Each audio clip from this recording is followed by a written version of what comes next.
Is there no escape from thinking you're being taped? Well, psychiatrists are reportedly seeing a bump in the number of patients who think they're the unwilling star of a secret reality show. According to BuzzFeed, so-called Truman Show delusion may be the first mental meltdown stemming from the 21st century's obsession with quick and easy fame. Take the case of a dude in Illinois who's suing HBO in federal court for, quote, filming and broadcasting a hidden camera reality show depicting his day-to-day activities without his consent. And the Journal of Cognitive Neuropsychiatry describes several patients with the disorder, including a journalist who believed his colleagues were faking TV, print, and online news for his amusement. Anyway, roll annoying animation. Lightning round.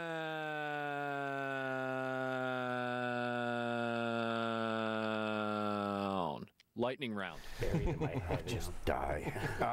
Proops, I love this story. It's actually my favorite story of the day because I think its reality is finally catching up with Philip K. Dick books. Whoa. I think you're right. Philip K. Dick did probably more speed than any other sci-fi writer, so his paranoid delusions were not just delusions, they were actually manifested. Absolutely. And real. Yeah. I feel like I'm on TV right now and people are staring at me, and I know that I'm having a dream. Yeah. Yeah, nobody's watching right now, so it's, yeah, it's iffy. Hey, Rick, do you still believe your colleagues are faking TV, print, and online news for your amusement? What? You know what the story tells us? That there's a lot of crazy people in the world. We already knew that, didn't we? Are there? Yes. I disagree. I think that this story tells us that there's a lot of narcissistic jerks in the world, and there's more of them every day. Well, yeah, one of these people actually believed that the 9/11 attacks were faked for the benefit of his show. Wow. Yeah. That's, well, a lot of people think they're faked for no show. Right. But here's my question. Are they really unwilling participants? I mean, doesn't everybody wants to be famous these days? And would you really be an unwilling participant if HBO was filming your show? Because that's not a bad get, right? The truth is there's cameras everywhere. Right. We are all being taped all the time. Well, that's the thing. I think all these people are partially right, except they don't realize that it's the government that's behind it, or possibly an alien power. I'm not sure yet. Is the government producing a reality show? No, they're just, this whole thing is, have you seen The Matrix? If they didn't be so long and boring, though. Yeah, if the federal government made a reality You show. think that's going to stop the Masons, who are partnering up as we speak with the Trilateral Commission? I don't think it will. Don't think it will at all. Bill, I'm trying to picture a reality show based on your life, and I don't think anyone would believe it. I think people would watch the heck out of it. It could only be on HBO, and I would insist on a lot of nudity. But can we also please come to a thing that I've realized just recently after watching The Truman Show? Not so great. A very overrated movie. I said it, and I will take the letters. Yeah. All right. Next topic. A new documentary released by Al Jazeera claims that Sesame Street music was used to torture prisoners at Guantanamo Bay. The doc says detainees were forced to wear headphones blaring the children's show theme song on repeat for hours or days on end.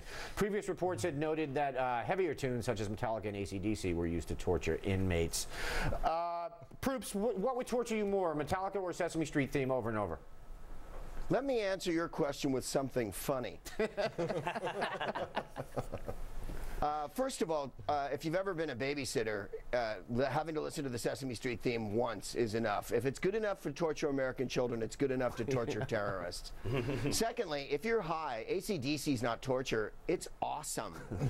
And it makes you want to buy a giant soda and dip a donut in it and then make a bet to see if you can nail your teacher. And that's what AC/DC's there for, to spur the youth of America to aim a little bit higher to that Rick Leventhal level. You know, first of all, you don't have to be high to appreciate AC/DC, okay?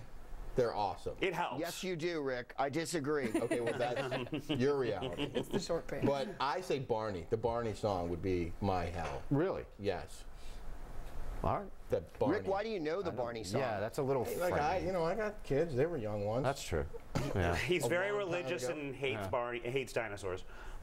Well, MCAT, a lot of people are surprised by this, but I sort of along the lines of what Rick was saying, I feel like a lot of parents kind of probably understand this. Oh yeah, you're stuck in a minivan for 6 or 7 hours with those songs. My children are only going to listen to oldies, and the only Sesame Street song worth a damn is that 1, 2, 3, 4, 5, 6, 7, 8, 9, 10, 11, 12. That's the best one. Wow, I don't. The problem with that song is I can't count past 12 now.